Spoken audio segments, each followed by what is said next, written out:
Experiential learning की तरफ बढ़ेंगे कि टीचर कब बच्चे को एक्सपीरियंस के थ्रू सीखना सिखाता है।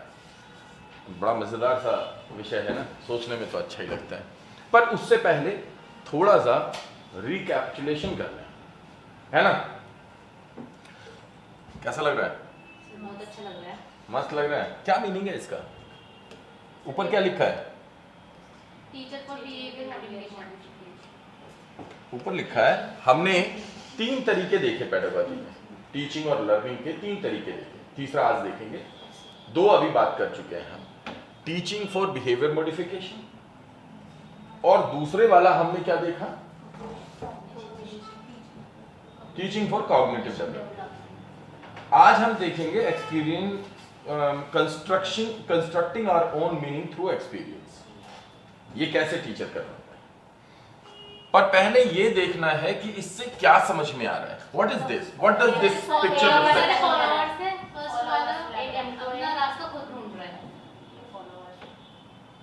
ये फॉलोवर्स है। अच्छा लगा मुझे जान करके। सो ये सभी के सभी फॉलोवर्स हैं, ठीक है। और ये लीडर, ओ वेरी गुड, ये लीडर है। चलिए बहुत बढ़िया, एक तो ये हो गया, आपने आउटकम निकाला। क्या ये इसकी रियलिटी को अलग कर सकते हो बाकी की रियलिटी से?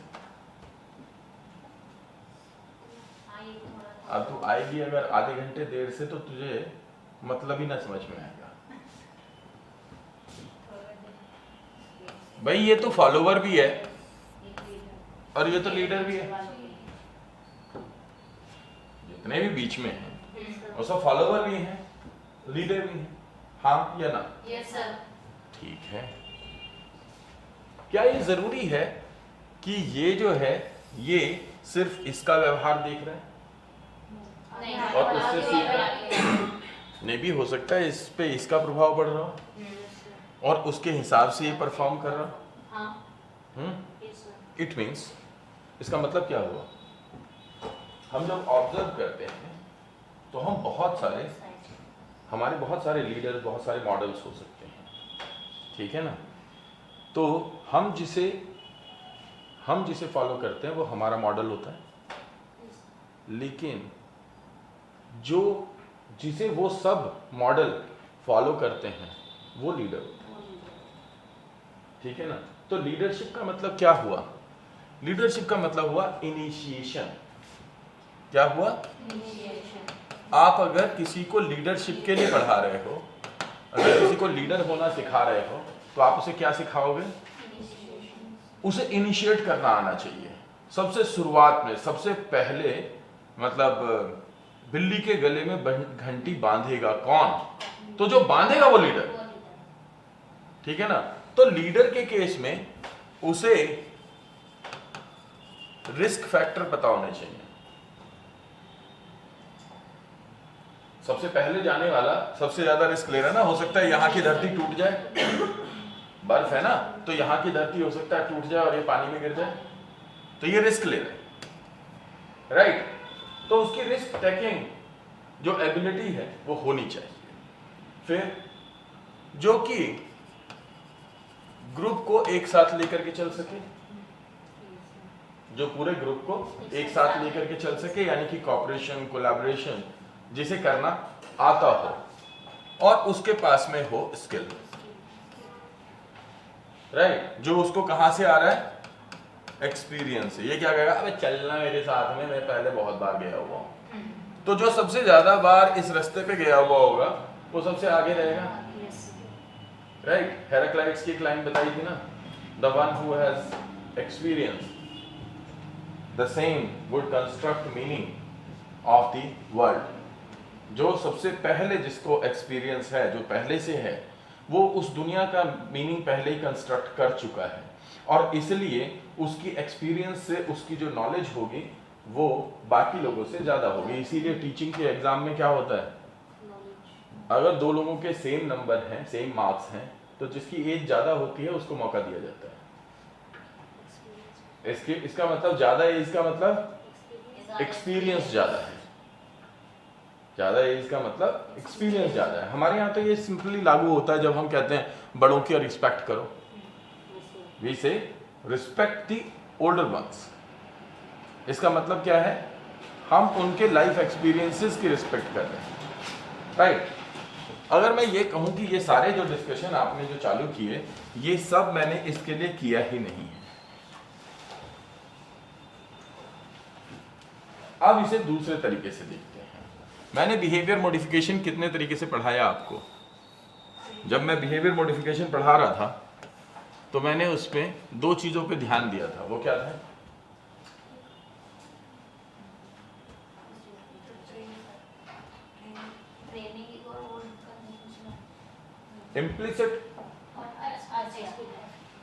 इम्प्लिसिट और एक्सप्लिसिट होता है बिहेवियर, लेकिन एलिसिटेड बिहेवियर और एमिटेड बिहेवियर भी होता है, राइट।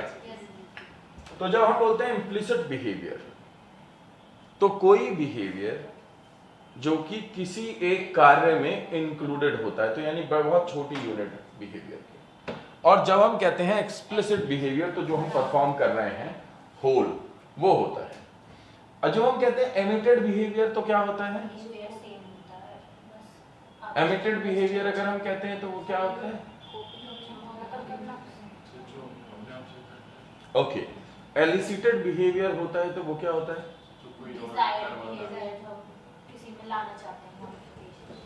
जरा बताना आप, क्या नजर आ रहा है?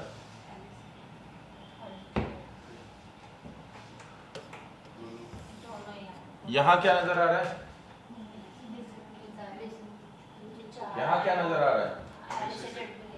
Because they are following the person. इसका मतलब हम जब भी किसी को ऑब्जर्व कर रहे हैं और ऑब्जर्व करने के बाद में उसको रिप्रोड्यूस कर रहे हैं। रिप्रोडक्शन मतलब अपने व्यवहार में ढालना। तो जब भी हम ऑब्जर्व कर रहे हैं और रिप्रोड्यूस कर रहे हैं, तो हम क्या कर रहे हैं? हम डिजायर्ड बिहेवियर ला रहे हैं।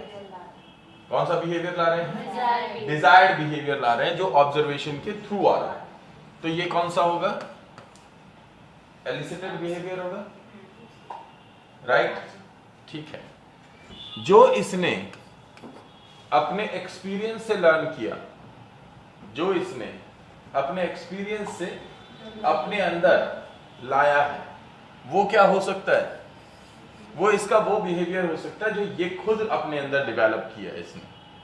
तो वो कौन सा बिहेवियर हुआ? Emitted behaviour. अब एमिटेड बिहेवियर कौन सा होगा? जो किसी व्यक्ति के नेचर को रिफ्लेक्ट करता है, जो किसी व्यक्ति के नेचर को, किसी पर्सन के नेचर को, किसी जीव के नेचर को रिफ्लेक्ट करता है, राइट। मीन्स बर्फ पे चलना, इसके लिए क्या हुआ? इसका एक एटीट्यूड का हिस्सा, इसका एक नेचुरल वे ऑफ बिहेवियर है। सो ये कौन सा हुआ? एमिटेड बिहेवियर हुआ, ठीक है ना। लेकिन किस तरफ चलना है? किस तरफ चलना है? तो अगर हम किसी को डायरेक्शन दिखा रहे हैं,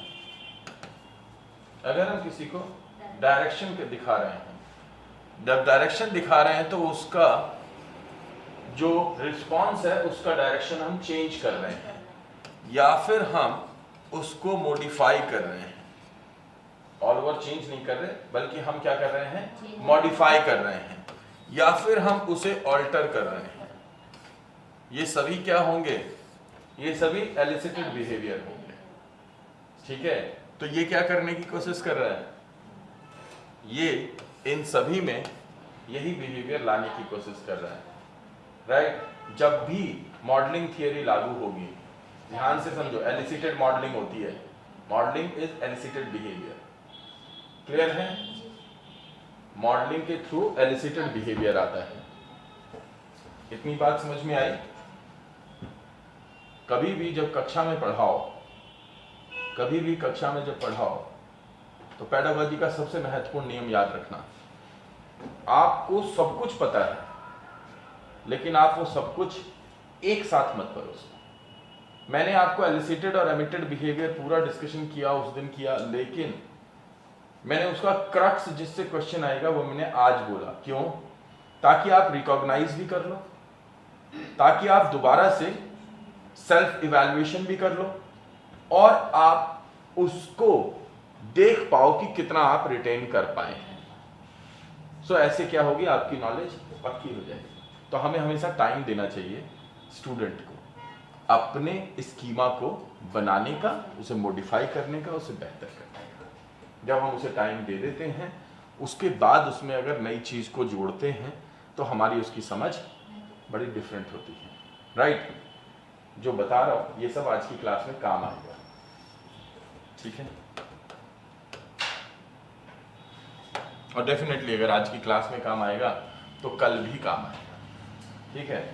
तो अगर आपके सामने कोई एक स्टूडेंट आता है और उसे आप जॉन लॉक की तरह पढ़ाएंगे, तो आप क्या कहेंगे? आप क्या कहेंगे? हमें इसके अंदर एलिसिटेड बिहेवियर लाना है। क्या लाना है? एलिसिटेड बिहेवियर लाना है। अगर बैंडूरा की तरीके से पढ़ाएंगे तो एलिसिटेड बिहेवियर लाना है। क्या करना है?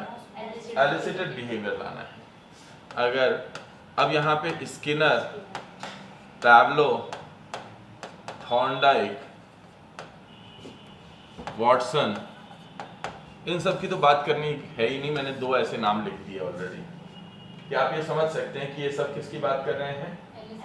एलिसिटेड बिहेवियर। क्या बात कर रहे हैं ये कर रहे हैं एलिसिटेड बिहेवियर। ठीक है? ये सब के सब किस चीज की बात कर रहे हैं? एलिसिटेड बिहेवियर। सुन लो मेरी बात को, तो सुन लो। जो एलिसिटेड बिहेवियर होता है वो बेसिकली बिहेवियरिज्म का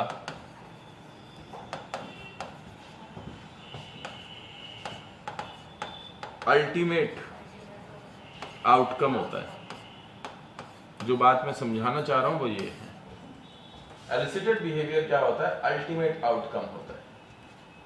अगर हम डायरेक्टली एलिसिटेड बिहेवियर चाह रहे हैं तो ये कैसे मेथड के रूप में काम करता है? एक ऐसे मेथड के जिसमें कि हम डिजायर्ड बिहेवियर को डायरेक्टली थोप देते हैं, डिजायर्ड बिहेवियर के लिए कंडीशनिंग कर देते हैं। ठीक है ना? दूसरे में क्या होता है कि आप छोटे छोटे गोल्स बनाते हैं और आप उसे डिजायर्ड बिहेवियर नहीं देते, बल्कि आप एमिटेड बिहेवियर ला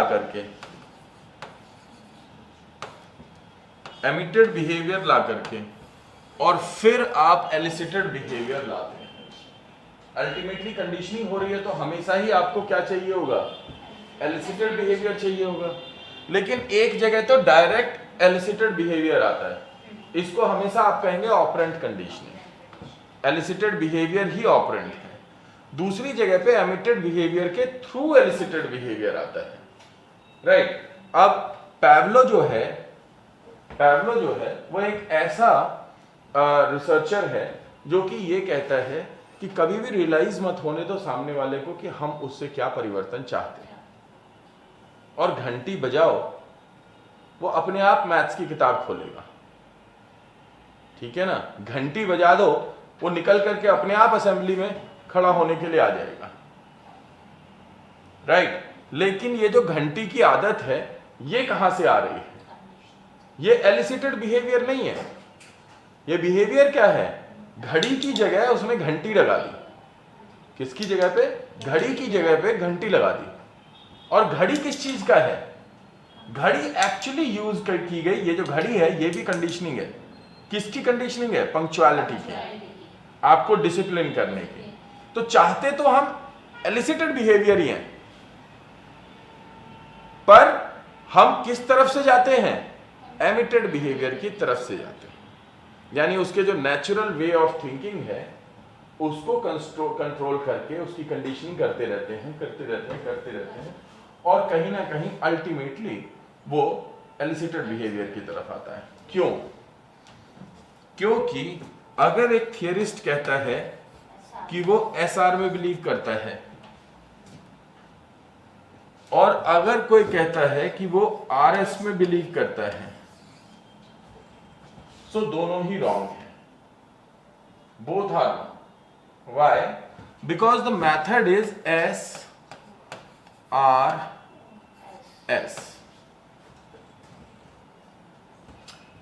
कोई रिस्पॉन्स आ रहा है बच्चे का, वो रिस्पॉन्स आएगा क्यों? वो आएगा क्यों? स्किनर ने आरएस में काम किया, रिसर्च किया, लेकिन वो रिस्पॉन्स तो आ रहा था ना। उस रिस्पॉन्स को लाने के लिए कोई ना कोई स्टिमुलस तो था, तो उसने इसको मान लिया। उसने क्या कहा? उसने कहा कि ऑलरेडी मौजूद है एक स्टिमुलस जिसके लिए आपका एक रिस्पांस आ रहा है, जिसके लिए आपका एक रिस्पांस आ रहा है। तो ये जो रिस्पांस आ रहा है ये क्या है? आपका एमिटेड रिस्पांस है। जिसे उसने मान लिया वो क्या है? एमिटेड रिस्पांस है। अब वो एक स्टिमुलस दे रहा है ताकि आप डिजायर्ड बिहेवियर तक जाएं। तो ये क्या है? ये एलिसिटेड है।